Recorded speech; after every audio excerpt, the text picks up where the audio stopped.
Oh, you live by the QB, die by the QB. Well, I guess it kind of depends on who you ask. But we will see several quarterback battles play out across the NFL with OTAs underway. Those 5 teams on your screen certainly have some issues when it comes to quarterbacks. Let's break it down as we've got our Pete Prisco and Kyle Long sticking around just a little bit longer to talk about some of those quarterback battles entering 2025. It all starts, guys, with, of course, the New York Giants. Big personalities, by the way, in the Big Apple. You got Mr. Unlimited, Russell Wilson, who is expected to be the starter at this point. You've also got Jameis Winston and then Jackson Dart. So an interesting group there. Pete, when you look at this quarterback battle, though, like just between those 3 guys, right, it kind of feels like it's Jameis and it's Russ, and it's Russ's job to lose. Is that how you feel? And to take it a step further, given the situation with the coaching staff kind of on the hot seat here, how important is it for one of those guys to perform this year? Well, I think Russell Wilson ended up being the starter. I think they've come out and said that, unless he flops in preseason, which is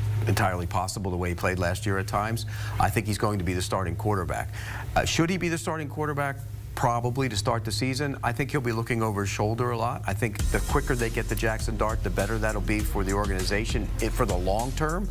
But is he ready to play? That's the question. And sometimes you want the guy to get right in and play. I don't think this is one of those scenarios. I think he sits for a little bit, and then if Russell Wilson has some struggles, then I think Jackson Dart goes in and plays.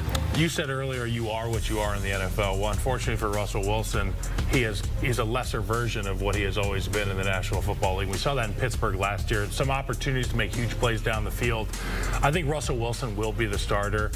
The leash is going to be long to get to Jameis Winston, and then the leash will be extremely short to get to Jackson Dart, because people in New York want to find out what this young player has. And he's got some juice. I mean, I really enjoyed the pick. I like that they didn't panic and they were able to get Jackson Dart where they were. But Russell Wilson's your starter. Jameis, yes, he can throw you 40 touchdowns, but we've seen it before where he can throw you 40 interceptions. They're in a weird situation, and the reason they're in a weird situation is this regime probably has to win this year. Yeah. So how do you balance what's going to be best for the organization for the future? And if you don't have as many wins, you can float out there that carrot, which is Jackson Dart, and look what he can do. Correct. You can go into the season. I mean, if you lose a couple games early in the season, and in week 4 you put in Jackson Dart, and he plays really well, and you still only win, and you still only win 7 games. Hey, we don't want him to learn a new offense next year. We want him to carry over into the next year. So it might actually be to your benefit to play Jackson Dart. Either way, they're going to have to win some games. The schedule makers did them no favors because I believe they have the hardest strength of schedule as well going into 25. So an uphill battle for the Giants going forward. The Steelers quarterback room currently is Mason Rudolph, Skylar Thompson, and Kyle McCord, who they picked up in the draft.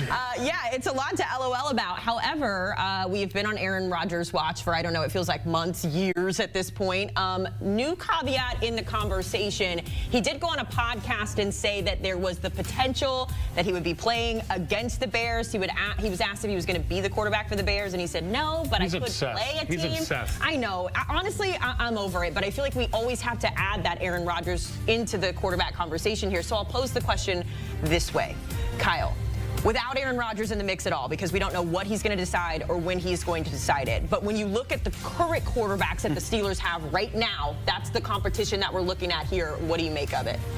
I think Mason Rudolph is not a terrible quarterback, but he is not Aaron Rodgers. I think you're going to do whatever you can do to get to Aaron. You're being kind. I think you got to do whatever you can to get Aaron Rodgers in the building, because the way that they constructed this team in the draft, the way that they signed guys this offseason, they did it as if they already had a quarterback under contract for their starting position. They don't, which leads me to believe the shoe's going to drop here any day. Aaron Rodgers will be in black and gold. I think Aaron Rodgers will play, and I think he's going to play for the Steelers, because if he doesn't, Mike Tomlin's not having a winning record this year. And that's you're not playing with Mason Rudolph and winning games. And that division, look at the division.